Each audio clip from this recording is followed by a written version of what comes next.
మన దేశంలో వ్యక్తి పూజ, నచ్చిన వారిపై వీరాభిమానం చూపించడం అనేది సాధారణమైన విషయం.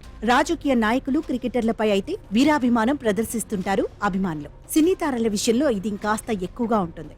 అయితే ఈ అత్యాభిమానమే కొన్నిసార్లు అభిమానుల ప్రాణాల మీదకు వస్తుంది. అభిమాన హీరోలకు కటౌట్లు కట్టే సమయాల్లో లేదా ఇతర సందర్భాలలో అభిమానులు ప్రాణాలు కోల్పోయిన ఘటనలు ఎన్నో చూశాం. కానీ కర్ణాటకలో జరిగిన దర్శన్, పవిత్ర కేసులో మాత్రం తాను ఆరాధించే హీరో చేతుల్లోనే ఓ అభిమాని హత్యకు గురయ్యాడనే వార్త కొన్ని రోజులుగా సంచలనంగా మారింది. హీరో దర్శన్ కర్ణాటక సినీ ఇండస్ట్రీలో స్టార్ హీరో.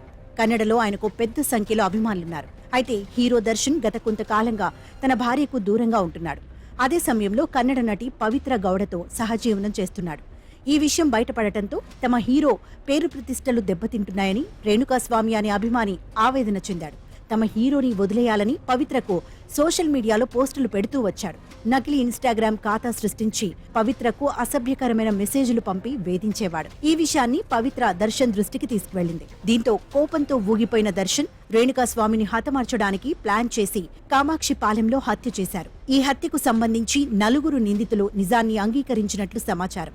దీంతో ఈ కేసులో హీరో దర్శన్ సహా 10 మందిని పోలీసులు అరెస్ట్ చేశారు. ప్రస్తుతం గత కొన్ని రోజులుగా ఈ వార్త కన్నడ ఇండస్ట్రీలో హాట్ టాపిక్ గా మారింది.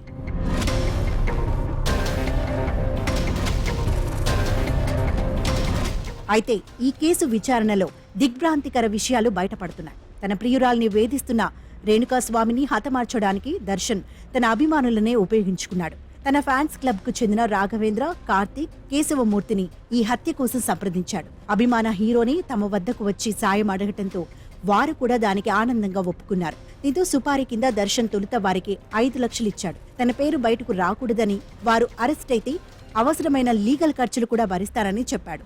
దీంతో ఈ నెల 8న రేణుకాస్వామిని అతని ఇంటి సమీపంలో అడ్డగించిన దర్శన్ అభిమానులు అతడిని కామాక్షి పాళ్యంలోని ఒక షెడ్లోకి తీసుకెళ్లారు. అక్కడికి వచ్చిన దర్శన్ బెల్టుతో స్వామిని చితకబాదాడు.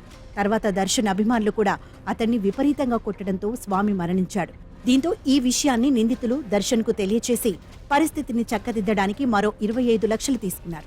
రేణుకాస్వామి మృతదేహాన్ని ఒక మురుగు కాల్వలో పడేశారు. కాగా పోలీసులు బుధవారం పవిత్ర దర్శన్లను హత్య జరిగిన షెడ్ దగ్గరకు తీసుకువెళ్లి విచారణ జరిపారు.